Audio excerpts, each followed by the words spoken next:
Perkenalkan, nama saya Rufy Sofyan. Halo, saya Siti Zahra. Hai, saya Risa Nilia. Hai, saya Putri Bahira. Hai, saya Nagmi Masya. Hai, saya M. Fajar Ramadan. Bubur sum-sum dikunyah-kunyah. Cakep. Assalamualaikum semuanya. Kami dari kelompok 2 akan menjelaskan sedikit keberagaman tentang suku daerah Betawi. Stay tune terus. Teman-teman semua, seperti yang sudah kalian ketahui, Indonesia ini memiliki banyak sekali ragam suku. Salah satunya adalah suku Betawi. Mayoritas dari penduduk suku Betawi ini bertempat tinggal di Jakarta. Dan suku Betawi juga sudah ada sejak zaman Belanda loh. Dilansir dari laman resmi pemerintah kota administrasi Jakarta Selatan, suku Betawi terbentuk pada abad ke-17. Merupakan hasil dari campuran beberapa suku bangsa seperti Bali, Sumatera, Cina, Arab, dan juga Portugis. Menurut sejarah, asal mula penyebutan suku Betawi berasal dari kesalahan penyebutan kata Batavia menjadi Betawi. Masyarakat Betawi secara geografis dibagi menjadi dua bagian, yaitu tengah dan pinggiran. Masyarakat Betawi Tengah meliputi wilayah Tanjung Priuk atau meliputi radius 7 km dari Monas. Wilayah ini mayoritas dipengaruhi oleh budaya Melayu dan agama Islam yang terlihat dalam kesenian samrah, zapin, dan berbagai macam rebana. Sementara itu, masyarakat Betawi pinggiran sering disebut orang sebagai Betawi Ora yang dikelompokkan menjadi dua bagian, yaitu bagian utara dan juga selatan. Kaum Betawi Ora ini mayoritasnya dihuni oleh pendatang dari Pulau Jawa yang berprofesi sebagai petani yang menanam padi, pohon buah, dan sayur mayur. Sedangkan bagian utara meliputi Jakarta Utara, Jakarta Barat, Tangerang yang dipengaruhi kebudayaan Cina. Misalnya musik gambang kromong, tari cokek, dan juga teater lenong. Yang paling terakhir ini adalah bagian selatan, meliputi Jakarta Timur, Jakarta Selatan, Bogor, dan Bekasi, yang sangat dipengaruhi kuat oleh kebudayaan Jawa dan Sunda. Subdialeknya mengubah ucapan kata-kata yang memiliki akhir kata yang huruf A dengan ah, misal gua menjadi gua. Hingga saat ini, Betawi bukan hanya sekedar suku, akan tetapi jadi identitas kota Jakarta dengan budaya khasnya, serta memiliki nilai sejarah yang panjang dan berharga bagi peradaban Indonesia. Warga Jakarta atau suku Betawi pasti sudah tak asing lagi atau lumrah dengan ondel-ondel yang sering terlihat di jalanan. Ondel-ondel sendiri telah menjadi bagian dari budaya Jakarta sekaligus penghibur bagi masyarakatnya.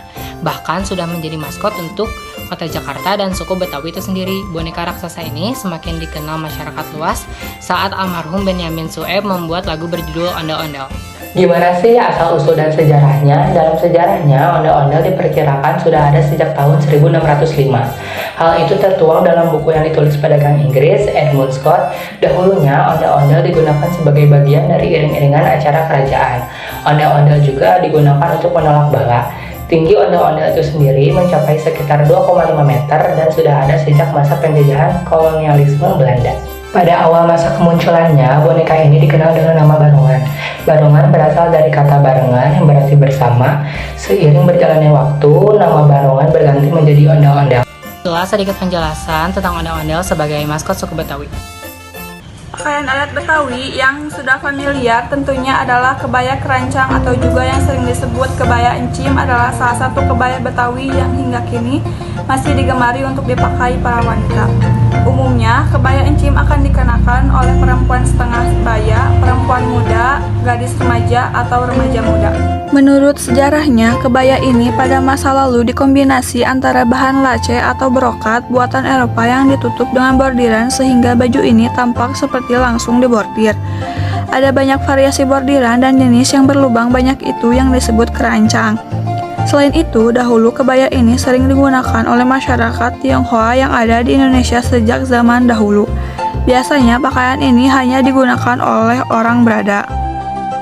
Jika wanita Betawi umumnya menggunakan kebaya encim, maka untuk laki-lakinya mereka kebanyakan menggunakan baju sadaria. Pakaian adat Betawi ini cocoknya atau khasnya digunakan dengan memakai celana panjang batik yang modelnya agak longgar, tetapi dapat juga memakai celana pantalon. Untuk menggunakannya, baju sadaria dilengkapi dengan kain sarung yang dilipat dan diletakkan di bahu, memakai peci hitam polos, dan memakai alas kaki selop terompah. Pakaian ini dilengkapi dengan aksesoris seperti cincin batu-batuan dan gelang bahar yang sangat khas Betawi. Pada awalnya, baju sadaria dipakai sebagai pakaian sehari-hari, khususnya pada acara keagamaan. Namun, kini baju sadaria dipakai pada banyak acara. Pakaian ini adalah sebagai identitas lelaki yang rendah hati, sopan, dinamis, dan berwibawa. Suku Betawi yang tinggal di Jakarta memiliki seni dan budaya yang unik. Salah satunya alat musik tradisional yang merupakan pengiring lagu dan pertunjukan seni. Alat musik suku Betawi sendiri mendapat pengaruh kuat dari etnis lain seperti Tionghoa, Arab, India, dan Sunda. Alat musik Betawi 1. Gambang kromong. Gambang kromong terdiri dari gambang, kromong, kongahian, tehian, sukong, ningning, suling, gendang, kecrek, kempul, cutao, dan gong. Mengutip dari budaya-indonesia.org, alat musik ini berawal dari pemimpin komunitas Tionghoa yang diangkat oleh Belanda, yaitu Ni Hong Kong. Gambang kromong digunakan sebagai hiburan dan perayaan suku Betawi, seperti teater lenong, acara pernikahan khas Betawi, pesta, dan upacara ritual. Orkes Gambang Kromong merupakan perpaduan antara unsur pribumi dan Tionghoa. Lagu-lagu yang dinyanyikan dalam orkes ini adalah lagu-lagu klasik. Contohnya, Centeh Manis Berdiri, Mas Nona, Gula Ganting, Semar Gunem, Tanjung Burung, Kulanun Salah, dan Mawar Tumpah. Alat musik gambang dibuat dari kayu yang dibentuk sedemikian rupa. Masing-masing bilah kayu bisa menghasilkan nada yang berbeda sesuai ukurannya. Gambang dimainkan dengan cara dipukul untuk menghasilkan nada. Tanjidor. Alat musik tanjidor adalah alat musik khas Betawi yang populer sampai sekarang. Tanjidor awalnya dimainkan oleh budak-budak Belanda di Batavia. Tanjidor adalah alat musik yang dimainkan secara kelompok. Orkes tanjidor berkembang pada abad 19 ketika perkumpulan kaum Betawi lahir. Seperti gambang kromong, tanjidor terdiri dari berbagai alat musik. Ada alat musik pukul seperti tambur, ada juga alat musik tiup seperti tombon, tenor, piston, dan klarinet. Tanjidor dimainkan bersama dengan lagu daerah seperti jali-jali. Kesenian musik ini dimainkan ketika acara hitanan, pernikahan, memperingati kemerdekaan Indonesia, dan Tahun Baru. Orkes tanjidor biasanya dimainkan sambil berjalan mengelilingi komplek perumahan. Itulah beberapa alat musik tradisional khas Betawi yang masih ada sampai saat ini. Tarian Betawi jadi salah satu peninggalan budaya wajib yang dilestarikan. Ada banyak jenis tarian Betawi yang perlu kalian ketahui. Tarian tradisional bisa dikatakan sebagai bagian dari identitas negara. Namun, adanya budaya asing yang masuk bisa membuat tarian ini semakin terlupakan. Tarian Betawi sangat erat dengan alunan irama musik tradisional, sehingga jika tarian ini ditinggalkan, tentu seni musik Betawi juga lambat laun akan terlupakan. Berikut ini beberapa jenis tarian Betawi yang perlu kalian ketahui. Simak selanjutnya ya. Yang paling pertama yaitu ada tari topeng Betawi. Tari topeng Betawi merupakan seni hasil gabungan dari seni drama, nyanyian, dan tarian. Kombinasi ketiganya menjadi alasan tarian topeng sering dikatakan sebagai tarian teater. Tarian ini sering dipamerkan saat acara pernikahan hingga hitanan. Gerakannya yang luwes membuat tarian ini sangat enak dilihat. Apalagi alunan musiknya sangat cocok dikombinasikan dengan gerakan sang penari. Bahkan tarian ini sudah dikenal hingga ke mancanegara. Yang kedua yaitu ada tari Yapong. Tarian Yapong ini pertama kali diciptakan oleh Bagong Kussudiardjo pada tahun 1975. Tarian ini selalu ada dan tak pernah absen ketika peringatan ulang tahun Kota Jakarta. Nama Yapong diambil dari bunyi lagu Ya Ya Ya yang dipadukan dengan suara-suara musik pong pong pong sehingga disebut dengan Yapong. Iringan musiknya dihasilkan dari rebana biang, rebana ketimpring, dan rebana hadroh. Dan yang terakhir, tari Japin Betawi. Tari Japin atau tari Zapin Betawi merupakan campuran dari tarian Melayu yang dipengaruhi oleh kebudayaan Arab. Kata Zapin dalam tarian ini berasal dari bahasa Arab, yaitu zafana, yang artinya bertandak atau menari. Keunikan dari tarian Betawi ini tidak berpusat pada kepala, tetapi langkahan kaki. Diiringi dengan musik vokal yang dibawakan oleh para penyanyi pria dan wanita untuk membawakan lagu melodi. Kostum penari Japin pria biasanya memakai kopiah sebagai hiasan kepala, baju kampret, celana batik, sarung, dan selendang. Simak selanjutnya ya. Rumah adat Betawi dibangun dengan ornamen-ornamen yang memiliki makna filosofis. Rumah adat Betawi sendiri biasa dikenal dengan nama rumah kebaya. Rumah kebaya adalah rumah adat Betawi yang resmi diakui dan terinspirasi dari kebaya. Sebab rumah adat ini memiliki bentuk atap yang menyerupai pelana yang dilipat, dan apabila dilihat dari samping, maka lipatan-lipatan tersebut terlihat seperti lipatan kebaya. Rumah kebaya juga identik dengan teras yang luas dan terdapat bangku meja kursi. Artinya, orang Betawi akan terbuka dan menghargai siapapun yang datang. Gigi balang dan banji merupakan ornamen identitas dari rumah adat satu ini. Gigi balang adalah papan berbentuk segitiga yang terlihat seperti gigi belalang, merupakan simbol bahwa suku Betawi menjunjung tinggi kejujuran dan kerja keras. Tara banji memiliki bentuk seperti bunga matahari, yang berarti sumber kehidupan dan terang bagi penghuni sekitarnya. Terdapat area pribadi di bagian belakang seperti ruang makan, kamar tidur, dapur, dan pekarangan rumah yang hanya boleh dilihat oleh orang-orang terdekat dari pemilik rumah. Kamar tamu pada rumah kebaya disebut paseban, yang didesain indah untuk menghormati tamu yang menginap. Itulah sedikit penjelasan tentang rumah kebaya atau rumah yang sangat identik dengan suku Betawi. Senjata merupakan alat kepanjangan tangan manusia dalam pembelaan diri. Dalam setiap perkembangannya sangat dipengaruhi oleh kebudayaan dan lingkungan alam. Oleh karenanya sering ditemukan kesamaan model senjata antara satu daerah dengan daerah lain yang letak geografisnya berdekatan.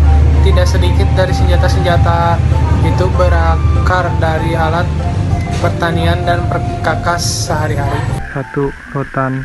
Rotan adalah jenis senjata tradisional Betawi yang digunakan pada permainan seni ketangkasan ujungan, termasuk kategori alat senjata alat pemukul. Disinyalir dari seni ujungan inilah awal berdiri berkembang. Pada awal terbentuknya seni ketangkasan ujungan, rotan yang digunakan mencapai panjang 70-100 cm. Pada ujung rotan disisipkan benda tajam seperti paku atau pecahan logam yang difungsikan untuk melukai lawan. Cunrik, keris kecil tusuk konde. Cunrik merupakan senjata tradisional para perempuan Betawi. Biasa digunakan oleh para resi perempuan yang tidak ingin menonjolkan kekerasan dalam pembelaan dirinya. Terbuat dari besi kuningan dengan panjang kurang dari 10 cm. Golok merupakan jenis senjata tajam masyarakat Melayu yang paling umum ditemukan, walaupun dengan penamaan yang berlainan berdasarkan daerahnya. Sebagian besar masyarakat di Pulau Jawa sepakat menamakan senjata tajam jenis bacok ini dengan golok. Pada masyarakat Betawi, keberadaan golok sangat dipengaruhi kebudayaan Jawa Barat yang melingkupinya. Perbedaan di antara keduanya dapat dilihat dari model bentuk dan penamaannya. Sedangkan kualitas dari kedua daerah ini memiliki kesamaan, mengingat kerucut dari sumber pandai besi. Masyarakat Betawi mengacu pada tempat-tempat Jawa Barat seperti Ciomas di Banten dan Cibatu di Sukabumi. Makanan khas Betawi yakni makanan berasal dari daerah Jakarta. Makanan di daerah ini dipengaruhi oleh budaya lain seperti Cina, Eropa, bahkan Arab. Makanan khas Jakarta menjadi bukti akulturasi budaya yang apik antara budaya asli Indonesia dan luar negeri. Meskipun demikian, makanan khas Betawi tetap menonjolkan rempah khas yang menjadi ciri khas dari makanan Indonesia. Yang pertama, yang paling populer adalah soto Betawi. Makanan khas dari Betawi ini nampaknya menjadi salah satu makanan khas Nusantara lantaran ada di berbagai daerah. Meskipun demikian, pasti ada bedanya. Soto Betawi terbuat dari jerawan sapi yang dicampur dengan kuah santan dan susu. Santan dan susu inilah yang menjadi pembedanya. Meskipun menggunakan bahan yang berlemak, makanan ini tetap nikmat disantap karena ada campuran rempah yang membuat rasanya semakin kaya. Yang kedua yaitu ada kerak telur. Berbeda dengan soto yang hampir semua daerah ada, kerak telur hanya berasal dari Jakarta. Makanan ini terbuat dari nasi yang dicampur dengan telur dan serundeng, kemudian dibakar di atas tungku api. Telur yang digunakan biasanya telur ayam atau telur bebek sesuai dengan selera. Yang menjadikannya semakin unik yaitu proses pembuatannya. Pada saat memasak kerak telur, wajan yang digunakan dibalik sehingga kerak telur langsung mengenai api dan menghasilkan kerak dengan aroma yang cita rasa yang khas. Daerah Jakarta juga memiliki kue atau jajanan yang khas. Beberapa kue khas Betawi ini bahkan mengalami modifikasi mengikuti selera masyarakat saat ini. Yang pertama yaitu ada roti buaya. Roti buaya menjadi makanan khas daerah Betawi yang biasanya ditemukan pada acara pernikahan. Meskipun saat ini sudah jarang yang menghadirkan roti buaya dalam acara pernikahan, popularitas makanan ini tetap terjaga sebab saat ini roti buaya hadir dengan berbagai varian rasa sesuai dengan selera konsumennya. Kue selanjutnya yang menjadi makanan khas Betawi yaitu putu mayang. Bagi masyarakat Betawi, makanan yang satu ini biasanya dijadikan sebagai takjil buka puasa. Putu mayang terbuat dari tepung beras, tepung ketan, dan santan. Adonan tersebut dibagi menjadi beberapa warna dan dicetak menggunakan cetakan yang mirip dengan mie. Setelah itu, kue tersebut dikukus dan ketika sudah matang bisa disantap dengan saus gula merah. Makanan ini memiliki tekstur yang kenyal. Itulah beberapa rekomendasi makanan khas Betawi yang wajib kalian coba. All singing low while I pop a bottle off of your chain swinging.